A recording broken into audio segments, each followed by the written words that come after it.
My name is David Lofgren, and my rank in the service was PFC, Private First Class. I volunteered to be, so I was in the specialized training in Syracuse. After I left Syracuse, I decided to join up. So rather than be in the reserves, I was now in the regular Army. And so from there, I started going to camp up to New York, was Long Island, and from there we shipped out and went down to South Carolina. So I had basic training in South Carolina. I had a few schools. One was this, and one was radio, and I finished that one after 6 weeks. And then you took more tests, and I passed the Army Specialized Training Program, which was on at colleges all over the country. So we were sent to different colleges and had a choice of two things when you went there.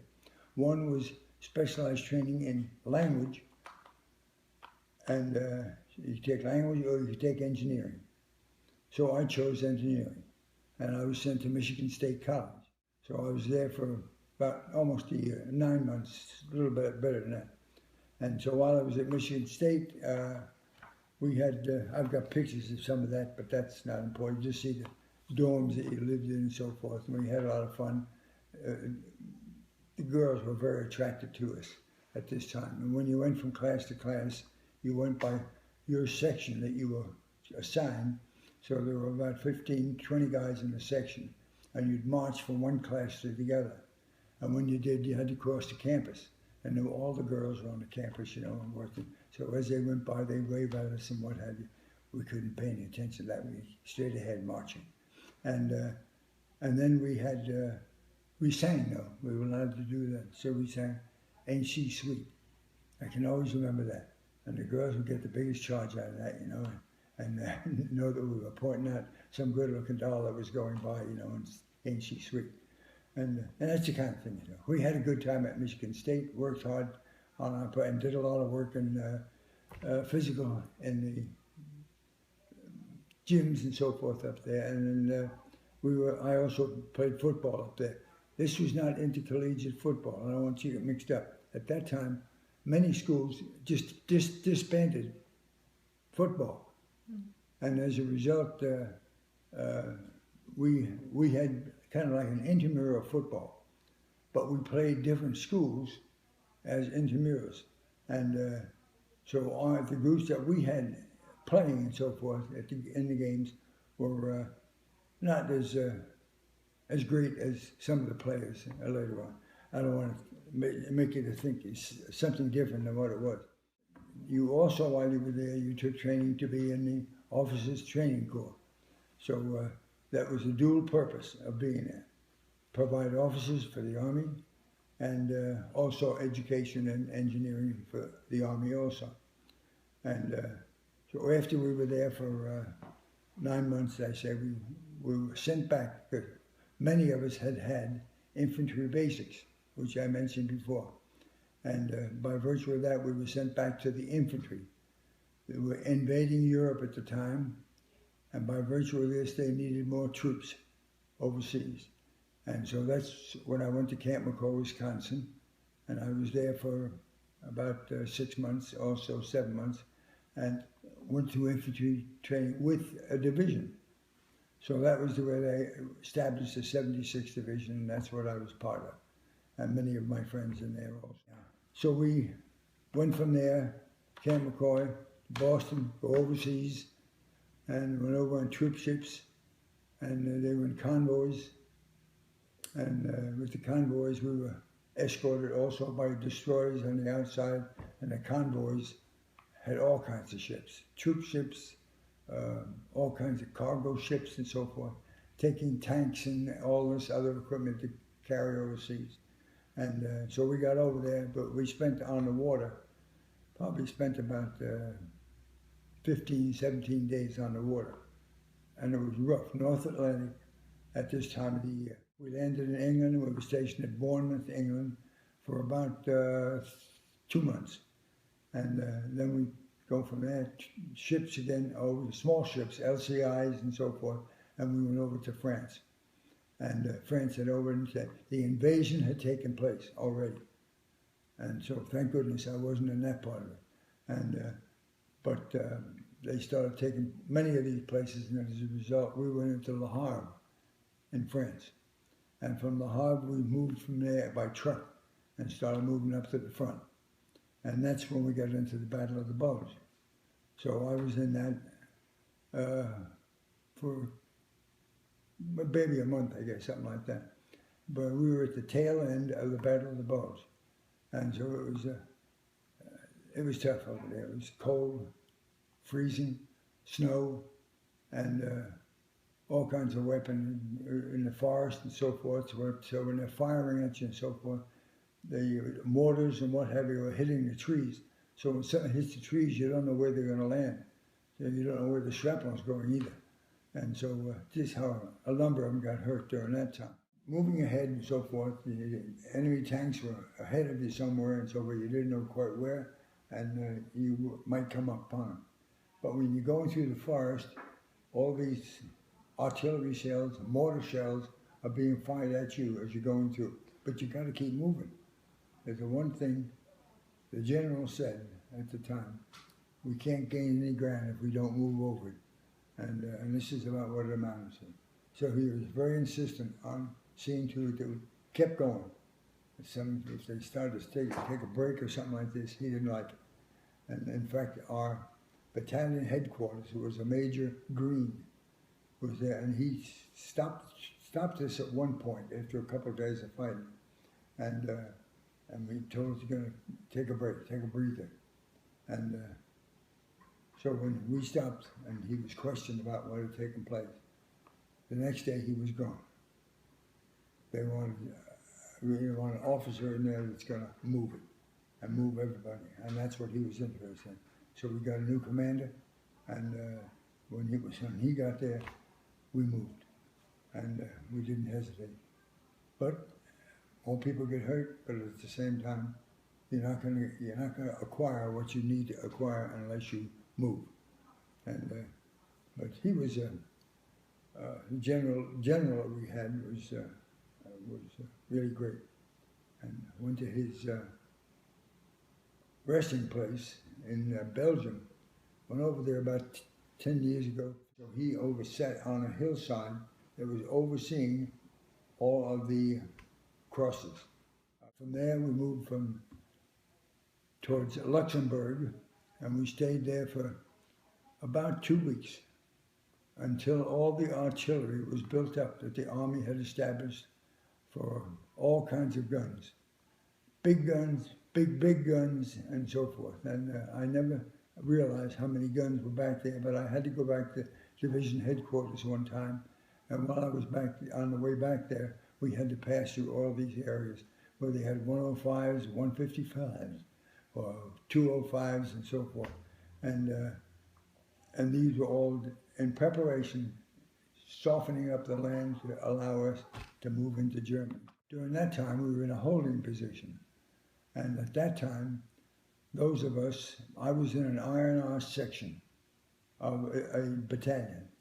INR is intelligence and reconnaissance. So we were involved with scouting, also going into enemy territory and so forth, to contact some, pick up prisoners, steal some prisoners and bring them back with you, and which is not always easy. But from there, then we crossed the river to go over into Germany, and that's when we hit all the pillboxes and so forth. And Patton came up right where we were at that time. I did not see him, but I know he was there, and I saw his Jeep and so forth, had his 3 stars on the front of it and so forth. From there, then, we started moving east.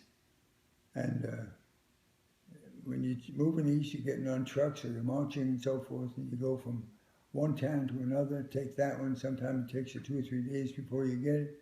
And it's a lot of firefights and what have you going in there. And going into towns and fighting in towns is very difficult, and because you don't know what's inside a house. And so you have to be very careful when you're going in. And so we did that until all the way going through Germany we were not too far from Czechoslovakia, and we opened up some labor camps that were over there, and we went into one prisoner of war camp. This labor camp that we came to was mostly women, and this labor camp was a farm labor camp. It was big, and of course most everything was done by hand, rake, hoes, and so forth. And so when we came there, many of the women that were there were not German women. They were using the captives of Poland and so forth. This particular one had Polish women. They were good workers, apparently. And if they weren't good workers, they'll find something else for them to do or be going all together.